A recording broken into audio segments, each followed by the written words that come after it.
Good morning students, एमकेज video series में आपका स्वागत है। इस वीडियो में जो 4.3 के क्वेश्चन रह गए थे उनको हम सॉल्व करेंगे और 4.4 को भी इस वीडियो में हम सॉल्व करेंगे।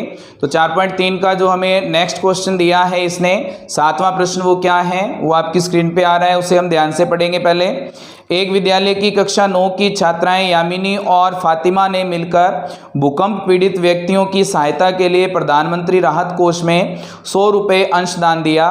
एक रैखिक समीकरण लिखिए जो इन आंकड़ों को संतुष्ट करता हो। आप उनका अंशदान x और y मान सकते हैं। इस समीकरण का आलेख भी हमें खींचना है। तो हमें कहा है दो लड़कियां हैं यामिनी और फातिमा, इन्होंने जो कुल अंशदान किया है वो है 100 रुपये। तो मान लेंगे, माना यामिनी ने अंशदान किया कितना, x रुपये, और दूसरे का नाम है लड़की का फातिमा। फातिमा ने अंशदान किया कितना, y रुपये। अब इन्होंने कुल अंशदान कितना किया है, प्रश्नानुसार कुल अंशदान किया इन्होंने 100 रुपये, तो दोनों को जोड़ेंगे तो क्या आएगा, 100 रुपये। अब यहाँ से हमारे पास x और y के लिए समीकरण बन गई है। अब इस समीकरण के लिए हमें बनाना है ग्राफ। तो ग्राफ बनाने के लिए यहाँ से x प्लस का दूसरी साइड ले जाएंगे, माइनस का हो जाएगा, तो क्या बनेगा, y बराबर 100 माइनस x। यहाँ पे x का मान रखेंगे, y का मान निकाल लेंगे। x बराबर अगर हम 0 रखते हैं तो y का मान क्या आएगा, 100 माइनस 0, y का मान आ जाएगा 100।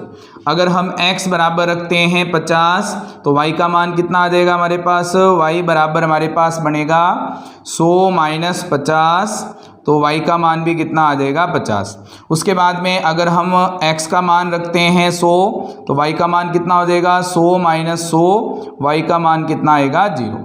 तो यहाँ से हम समीकरण जो हमारे पास बिंदु आए हैं उनके लिए एक सारणी बना देंगे x और y के मानों में। तो हमारे पास ये सारणी बन जाएगी 3 मानों के लिए, x और y के लिए। x का मान हमने 0 रखा, y का मान आया 100। अगर हमने x का मान रखा 50 तो y का मान भी कितना आया हमारे पास, 50। फिर x का मान हमने रखा 100 तो y का मान कितना आया हमारे पास, 0। इसके लिए ग्राफ बनाएंगे, 2 अक्ष चाहिए होंगे हमें। तो हमारे पास ये दोनों अक्ष बन गए हैं। इन दोनों अक्षों में ये जो क्षैतिज अक्ष है वो है हमारे पास x अक्ष, ये हमारे पास हो जाएगा x डैश अक्ष, ये है y अक्ष और ये हो जाएगा y डैश अक्ष। अब यहाँ से हमारे पास मूल बिंदु है उसे हम 0 से लिखेंगे। अब इनके लिए पैमाना मानना पड़ेगा, तो माना पैमाना x अक्ष पर 1 सेंटीमीटर बराबर। तो x अक्ष का जो मान है वो देखें, न्यूनतम है 50, अधिकतम है 100, तो अंतर कितने का ले लेंगे हम यहाँ पे, 50 का, 50 रुपये। y अक्ष पर 1 सेंटीमीटर बराबर, तो y का जो मान है वो भी न्यूनतम है 0 और इधर हमारे पास 100 है, तो इसका अंतर भी कितना ले लेंगे, 50 रुपये। मान रखेंगे यहाँ पे 50, 100, 150, 200, 250।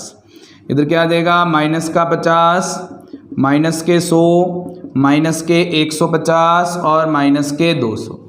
इधर हमारे पास आ जाएंगे 50 का अंतर है 50, 100, 150, 200 और 250।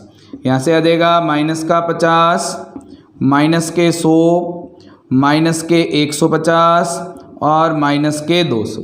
यहाँ से अब हमारे पास जो बिंदु हैं उन्हें दर्शाएंगे। x का मान है 0, y का मान है 100, तो पहला बिंदु यहाँ बन जाएगा। दूसरे बिंदु में x का मान है 50 और y का मान भी है 50, दोनों जहाँ मिलेंगे वहाँ पे पॉइंट बना देंगे। उसके बाद में x का मान है 100 और y का मान है 0, तो x का मान 100 और y का मान 0 यहाँ पे बनेगा। ये दोनों हमारे पास जो पॉइंट बने हैं, तीनों पॉइंट एक ही लाइन में आ रहे हैं, इन्हें स्केल से हम मिला देंगे।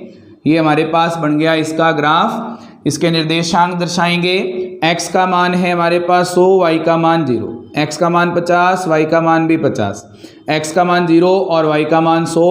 कौन सी समीकरण थी, x प्लस वाई बराबर 100। तो हमारे पास क्या आ जाएगा x प्लस वाई बराबर 100। तो हमारा जो 7वां प्रश्न है वो पूरा हो गया है। अब हम इसके लिए आगे वाला प्रश्न हल करेंगे। तो अगला प्रश्न हमें दिया है इसने 8वां प्रश्न। इसमें कहा है इसने, जो आपकी स्क्रीन पे आ रहा है, अमेरिका और कनाडा जैसे देशों में तापमान फ़ारेनहाइट में मापा जाता है, जबकि भारत जैसे देशों में तापमान सेल्सियस में मापा जाता है। यहाँ फ़ारेनहाइट को सेल्सियस में रूपांतरित करने वाला एक रैखिक समीकरण दिया गया है। ये समीकरण है F बराबर 9/5 डिग्री सेल्सियस प्लस में है हमारे पास 32। तो सेल्सियस को x अक्ष और फ़ारेनहाइट को y अक्ष मानकर ऊपर दिए गए रैखिक समीकरण का आलेख खींचिए। तो हमें इस आलेख खींचना है इस समीकरण के लिए। उसके बाद में आगे वाले पार्ट पूछे हमें, यदि तापमान 30 डिग्री सेल्सियस हो तो फ़ारेनहाइट में तापमान क्या होगा। फिर हमें पूछा है तीसरा, यदि तापमान 95 डिग्री फ़ारेनहाइट हो तो सेल्सियस में तापमान कितना होगा।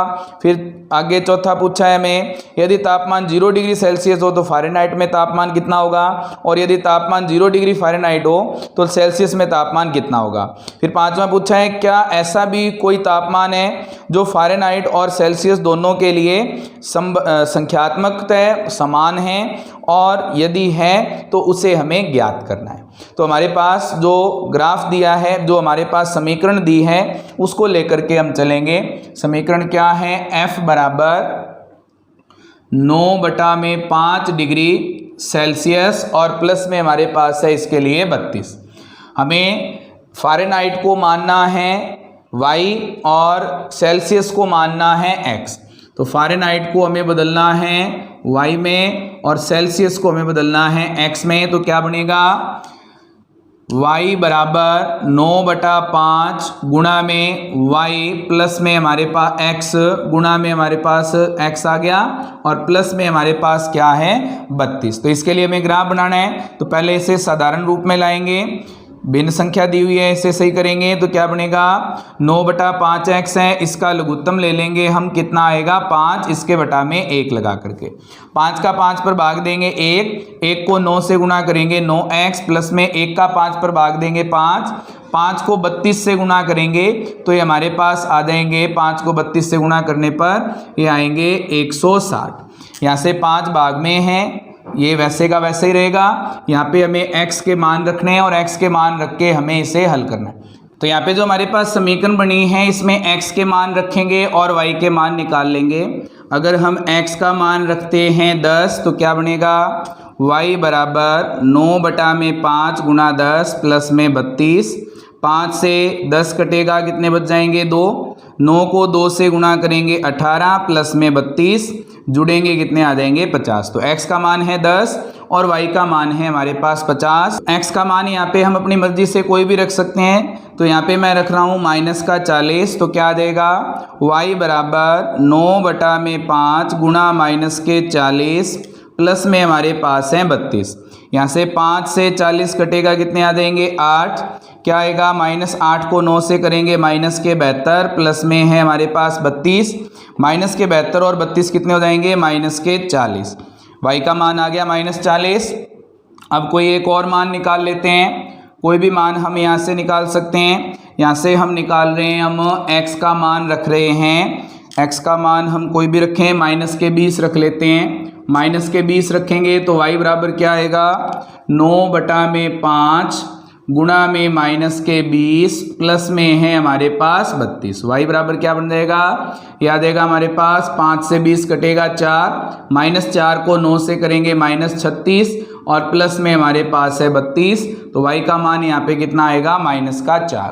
तो यहाँ से हमारे पास जो सारणी बनी है मानों की, वो क्या बन गई, x और y के लिए x का मान हमने शुरुआत में रखा 10, y का मान कितना आया हमारे पास 50।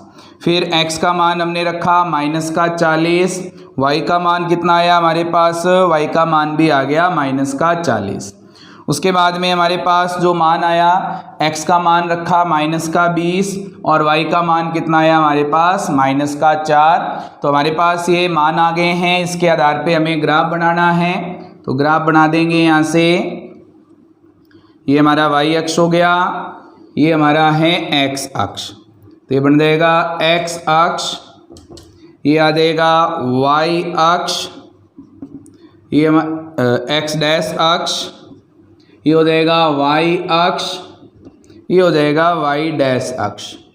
अब यहाँ पे 0 होता है, पैमाना मानना पड़ेगा इनका ग्राफ बनाने के लिए। तो माना पैमाना x अक्ष पर 1 सेंटीमीटर बराबर। तो x अक्ष के मान देखें तो कहाँ तक है, देखता हम 40 तक है, तो अंतर 10 10 का ले लेते हैं। तो क्या बन जाएगा हमारे पास 10 इकाई। उसके बाद में हमारे पास है y अक्ष पर 1 सेंटीमीटर बराबर। y के जो मान हैं वो भी हमारे पास 10 के पाड़े में ही हैं, तो यहाँ भी क्या ले लेंगे 10 इकाई। अब यहाँ पे इकाई नहीं लेकर के हम क्या लेंगे, इकाई के लिए हमने x क्या माना था, x को माना था हमने डिग्री सेल्सियस में। तो यहाँ पे क्या आएगा 10 डिग्री सेल्सियस, और इसे हमने y को क्या माना था फ़ारेनहाइट में, तो यहाँ पे क्या आ जाएगा डिग्री फ़ारेनहाइट। अब यहाँ से हमने मान रखा, अब इसके आधार पे हम ग्राफ के जो अक्ष हैं उस पे मान रख देंगे 10, 20, 30, 40, 50, 60, 70। इसी तरह से आ जाएगा हमारे पास माइनस का 10, माइनस का 20, माइनस का 30, माइनस के 40 और माइनस के 50। यहाँ से हमारे पास क्या आ जाएगा 10, 20, 30, 40, 50 और 60। इधर आ जाएंगे माइनस के 10, माइनस के 20, माइनस के 30, माइनस के 40 और माइनस के 50। यहाँ से हम जो मान आए हैं उसके आधार पर ग्राफ बनाएंगे।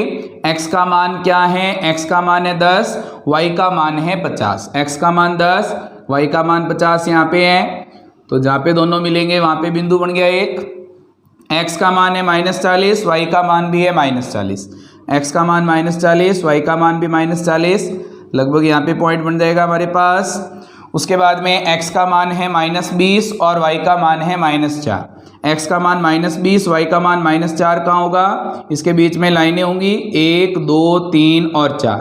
यहाँ पे 4 होगा, बीच में 5 आ जाएगा, तो यहाँ से हमारे पास बिंदु बन जाएगा यहाँ -20 के पास। तो यहाँ पे हमारे पास बिंदु बन गया, ये था हमारे पास -20 के लिए। अब तीनों एक ही लाइन में आ रहे हैं, तीनों को मिला देंगे स्केल की सहायता से, और तीनों को मिलाने के बाद इनके निर्देशांक दर्शा देंगे, और निर्देशांक दर्शाएंगे उसके बाद में हम इसके लिए जो समीकरण थी उस समीकरण को दर्शा देंगे। तो यहाँ पे हमारे पास इस बिंदु के लिए जो निर्देशांक है वो क्या बनेंगे, x का मान 10, y का मान 50। यहाँ पे x का मान है हमारे पास -20, y का मान है -4। यहाँ पे x का मान है -40 और y का मान भी कितना है -40। ये हमारा ग्राफ बन गया। समीकरण कौन सी थी इसके लिए, समीकरण थी y बराबर 9/5x प्लस में हमारे पास था 32। इस समीकरण के लिए हमने ये ग्राफ बना दिया। ये हमारा पहला पार्ट कंप्लीट हो गया। अब दूसरा पार्ट इसने पूछा है, यदि तापमान 30 डिग्री सेल्सियस है तो फ़ारेनहाइट में तापमान कितना होगा। तो हमारे पास तापमान कितना दिया है इसने, 30 डिग्री सेल्सियस दिया है। तो C का मान कितना है 30, तो हमें फ़ारेनहाइट में मान ज्ञात करना है। तो फ़ारेनहाइट में मान ज्ञात करने के लिए C की जगह हम मान रख देंगे 30। दूसरा पार्ट है इसका, F बराबर 9/5 गुणा में C की जगह क्या आएगा 30 प्लस में हमारे पास है 32। 5 से 30 कटेगा 6, F का मान कितना आ जाएगा 9 6 54 प्लस में हमारे पास 32 है। 54 और 32 जुड़ेंगे कितने हो जाएंगे, ये हो जाएंगे 86। तो फ़ारेनहाइट में इसका मान कितना होगा 86 डिग्री फ़ारेनहाइट। तीसरा पार्ट इसने पूछा है कि हमारे पास यदि तापमान 95 डिग्री फ़ारेनहाइट है तो सेल्सियस में तापमान कितना होगा। तो फ़ारेनहाइट का मान कितना दिया है 95 डिग्री, और उसके बाद में हमें पूछा है इसने सेल्सियस में, तो 9/5 गुणा में हमारे पास है C और प्लस में हमारे पास है 32। प्लस का 32 इधर आकर क्या हो जाएगा माइनस का, तो 95 - 32 बराबर 9/5 से 95 में से 32 घटेंगे 3 63, यहाँ से हमारे पास आ जाएगा 9/5 C, यहाँ से 9/5 है 5 भाग में गुणा में चला जाएगा, 9 गुणा में है भाग में आ जाएगा, तो C बराबर क्या बनेगा 63 × 5 बटा में हमारे पास आएगा 9। 9 से 63 घटेगा 7, 7 को 5 से गुणा करेंगे हमारे पास कितना आ जाएगा 35। तो इसके लिए जो तापमान है वो कितना आ गया हमारे पास 35 डिग्री सेल्सियस। तो हमारा जो तीसरा पार्ट है वो कंप्लीट हो गया। अब हम इसका अगला पार्ट हल करेंगे। इसने पूछा है यदि तापमान 0 डिग्री सेल्सियस हो तो फ़ारेनहाइट में तापमान क्या होगा, और फिर पूछा है तापमान अगर 0 डिग्री फ़ारेनहाइट हो तो सेल्सियस में तापमान क्या होगा। तो हमारे पास सबसे पहले कहा इसने 0 डिग्री सेल्सियस के लिए, तो C का मान हमें क्या रखना है 0। तो चौथा पार्ट है यहाँ पे हमारे पास C का मान 0 रखेंगे, क्या बनेगा 9/5 गुणा में 0 प्लस में 32, तो क्या आएगा F बराबर 0 + 32, F का मान कितना आ जाएगा 32 डिग्री फ़ारेनहाइट। फिर हमें कहा है कि हमें F का मान 0 रखना है 0 डिग्री फ़ारेनहाइट, तो यहाँ पे क्या देगा 0 बराबर 9/5 गुणा में हमारे पास है C और प्लस में हमारे पास है 32। प्लस के 32 इधर आकर क्या हो जाएंगे माइनस के, तो -32 बराबर 9/5 C, 5 भाग में गुणा में चला जाएगा, 9 गुणा में भाग में आ जाएगा, तो -32 बटा में हमारे पास आ गया 9 गुणा में 5 है C। 32 को 5 से गुणा करेंगे आ जाएंगे माइनस के 160 बटा में हमारे पास 9 है, 9 का भाग देंगे 9 एकम 9, 7 बचेंगे, 9 7 63, तो हमारे पास कितना आ गया 9 7 63 बचेंगे, 7 बचेंगे हमारे पास, फिर आ जाएंगे 9 7 63, फिर 9 7 63, 7 शेषफल बचेगा, तो हमारे पास क्या आ जाएगा 17 से ही 7/9 डिग्री सेल्सियस। तो ये हमारा आ गया 0 डिग्री फ़ारेनहाइट पर जो तापमान है वो ये किस में है माइनस में, तो ये भी किस में आएगा माइनस में। अब हमारे पास जो 5वां पार्ट पूछा है इसने, 5वें पार्ट में कहा है क्या ऐसा भी कोई तापमान है जो फ़ारेनहाइट और सेल्सियस दोनों के लिए संख्यात्मकतः समान हो। तो अगर हम फ़ारेनहाइट और सेल्सियस को बराबर रख दें तो क्या ये हमारे पास संभव है, कोई मान है ऐसा जिसमें फ़ारेनहाइट और सेल्सियस दोनों बराबर हैं। तो हमारे पास ये बिंदु आया हुआ है इसमें, इसको हम हल भी करके देखेंगे। यहाँ पे -40 मान है डिग्री सेल्सियस का भी और डिग्री फ़ारेनहाइट का भी, तो यहाँ पे -40 आंसर आएगा, लेकिन हम इसको हल करेंगे। F और C को बराबर करना है, दोनों को हम ले लेते हैं F। तो F बराबर क्या हो जाएगा 9/5 F प्लस में हमारे पास है 32, C बराबर F दिया हुआ है इसमें, तो यहाँ से ये प्लस का इधर आकर क्या हो जाएगा माइनस का, ये हो जाएगा F - 9/5 F बराबर हमारे पास है 32। ये लघुत्तम लेंगे, 5 लघुत्तम आ जाएगा, 5F - 9F बराबर हमारे पास है 32। 5 में से 9 घटेंगे कितने बचेंगे -4/5F बराबर हमारे पास है 32। यहाँ से 5 भाग में है गुणा में चला जाएगा, -4 गुणा में है भाग में आ जाएगा, तो यहाँ से क्या बनेगा हमारे पास F बराबर 32 गुणा में 5 बटा में -4, -4 का भाग देंगे 8, 8 को 5 से गुणा करेंगे कितने आ जाएंगे -40। तो हमारे पास -40 पे फ़ारेनहाइट और सेल्सियस दोनों क्या होंगे बराबर। तो हमारा जो 8वां प्रश्न है वो पूरा हो गया है। इसके साथ ही हमारी जो 4.3 प्रश्नावली है वो पूरी हो गई है। अब हम इसके लिए 4.4 प्रश्नावली को हल करेंगे। तो प्रश्नावली 4.4 में हमें कुछ समीकरणें दी हैं जिनके लिए हमें ग्राफ बनाना है। यहाँ पे हमें सिर्फ एक चर में समीकरण दी होगी और उसे ग्राफ में हमें दर्शाना है। जब हम एक चर में समीकरण दी होती है तो हमारे पास जिस चर में समीकरण दी है उसके दूसरे अक्ष के वो समांतर होती है। जैसे हमारे पास पहला प्रश्न दिया है इसने, जो आपकी स्क्रीन पे आ रहा है, समीकरण के रूप में y बराबर 3 का ज्यामितीय निरूपण कीजिए। तो पहले हमें इसे समीकरण बनानी है, ज्यामितीय निरूपण करना है और उसके बाद इसका ग्राफ बनाना है। तो पहला हमें दिया है इसने एक चर के रूप में, फिर हमें दिया है इसने 2 चर के रूप में। तो हमें समीकरण जो दी थी प्रश्न नंबर 1 में वो y बराबर 3 थी। तो एक चर के रूप में हमारे पास जो समीकरण बनेगी, एक चर के रूप में ये समीकरण क्या है, y बराबर 3, जो समीकरण दी है वही इसका हल है। अब इसका मतलब क्या है, इसका मतलब ये है कि y का मान 3 होना चाहिए, x का मान कुछ भी हो उससे कोई भी फर्क नहीं पड़ता है। तो हमारे पास क्या आ जाएगा, x अक्ष, ये हमारे पास है y अक्ष, और यहाँ पे हमारे पास है x डैश अक्ष, और ये हमारे पास हो जाएगा y डैश अक्ष। यहाँ से हमें y का मान 3 चाहिए तो एक एक का अंतर लेके कर लेंगे। यहाँ पे 0 होता है 1 2 3 4, -1 -2 -3, इधर हमारे पास हो जाएगा 1 2, उसके बाद हमारे पास है 3 और फिर आ जाएगा 4, माइनस में -1 -2 -3 और -4। तो हमें जो समीकरण दी है वो y में दी है, तो y को छोड़ करके दूसरा अक्ष क्या बच गया, x अक्ष। तो ये जो मान आएगा इसके लिए जो ग्राफ आएगा वो हमारे पास x अक्ष के समांतर होगा। तो y का मान कहाँ है, 3। तो ये 3 पर हमें इस x अक्ष के समांतर एक लाइन बना देनी है। तो ये हमारे पास ग्राफ बन गया y बराबर 3 का।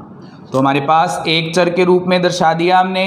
अब अगर इसने कहा है दूसरा पार्ट कि हमारे पास इसे दर्शाना है 2 चर के रूप में, तो 2 चर के रूप में दर्शाएंगे। तो यहाँ पे y दिया हुआ है, x नहीं दिया है, तो क्या लिखेंगे, 0x + y बराबर 3। अब यहाँ से हमें x के कोई भी मान रखें, y के मान हमारे पास क्या आएंगे, 3। कैसे, 0x प्लस का उस साइड जाकर क्या हो जाएगा, माइनस का, तो y बराबर हो जाएगा 3 - 0x। यहाँ पे हम सारणी बनाएंगे इनके लिए। सारणी क्या बनेगी, x और y के मानों में अगर हम x का मान रखते हैं 0 तो y का मान कितना आएगा, 3। x का मान 1 रखते हैं तो भी y का मान कितना आएगा, 3, क्योंकि 0 से 1 का गुना होगा, 0 बन जाएगा, 3 में से घटेगा, वापस क्या आ जाएगा, 3। अगर हम यहाँ पे 2 रखेंगे, 2 को 0 से गुणा करेंगे 0, 3 में से घटाएंगे कितना आ जाएगा हमारे पास, 3। इसका मतलब x का कोई भी मान रखें तो y का मान कितना आएगा, 3। इसके लिए हम ग्राफ बनाएंगे। तो हमारे पास दोनों अक्षों के लिए मान रखेंगे। ये हमारे पास है x अक्ष, ये है हमारे पास x डैश अक्ष, ये है y अक्ष और ये है y डैश अक्ष। यहाँ पे 0 है, यहाँ से मान रखेंगे एक एक अंतर लेके, 1 2 3 4 5 6, इधर आ जाएगा माइनस का 1 -2 -3 और -4। इधर आएंगे 1 2 3 और ये आ जाएगा 4, माइनस का 1 -2 -3। ये हमारे पास मान आ गए। अब इसके लिए हमने जो बिंदु निकाले हैं उसके आधार पे मान रखेंगे। x का मान 0 है, y का मान है 3, तो यहाँ पे बिंदु बन जाएगा। फिर x का मान है 1 और y का मान है 3, x का मान 1 और y का मान 3, यहाँ पे बिंदु बन जाएगा। फिर x का मान है 2 और y का मान है 3, यहाँ पे बिंदु बन जाएगा। इन तीनों को मिला देंगे, एक ही लाइन में आ रहे हैं। तो ये हमारे पास ग्राफ बन गया किसके लिए, 0x + y बराबर 3 के लिए। इसके निर्देशांक दर्शाएंगे तो 2,3, इसके निर्देशांक दर्शाएंगे 1,3, इसके निर्देशांक दर्शाएंगे ये आ जाएगा 0,3। तो हमारे पास ये 2 चरों वालों के लिए ग्राफ बन गया। ये हमारा जो पहला प्रश्न है वो कंप्लीट हो गया। तो अगला प्रश्न जो है वो आपको असाइनमेंट में करके भेजना है, और फिर भी कोई प्रॉब्लम हो तो आप इसके लिए चैट बॉक्स में लिख करके भेज सकते हैं ताकि आपकी प्रॉब्लम्स को सॉल्व किया जा सके। Thank you students.